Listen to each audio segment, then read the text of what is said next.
ketika kedua kali saya duduk di samping Ustadz Abdul Somad, saya harus bisa membuktikan sesuatu. Kalau waktu itu belum saya bawa, kali ini saya bawa. Jadi akan saya perlihatkan kepada Tuan Guru Ustadz Abdul Somad, mohon bisa dibacakan.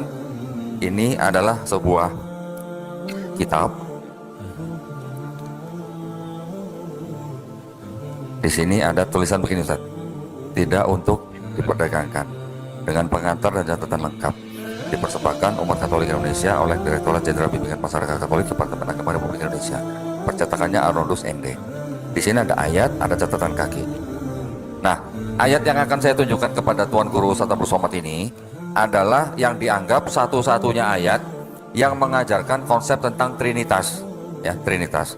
Jadi kita mungkin pernah mendengar bahwa saudara kita di kalangan Kristen itu akidahnya dengan konsep ketuhanannya itu menceritakan tentang Trinitas. Ayatnya ada di dalam surat 1 Yohanes pasal 5 ayat ke-7 saat ini. Bisa tolong bacain.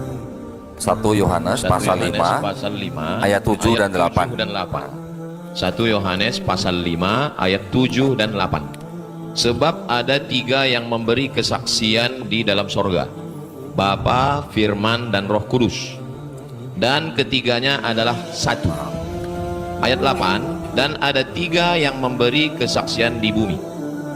Nah, ayat ini yang dianggap mengajarkan Trinitas karena apa? Menyebutkan Bapa, Firman, dan Roh Kudus, dan ketiganya satu. Ya. Ayat lain tidak ada yang menyebutkan dan ketiganya satu. Ada catatan kaki Ustaz di bawah ini. Bagian ayat ini, silakan Ustaz.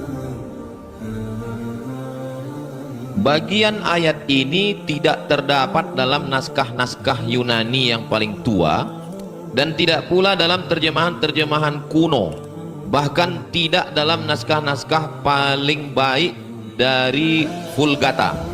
Bagian ini kiranya aslinya sebuah catatan di pinggir halaman salah satu naskah terjemahan Latin yang kemudian disisipkan ke dalam naskah-naskah yang oleh penyalin, dan akhirnya bahkan disisipkan ke dalam beberapa naskah Yunani.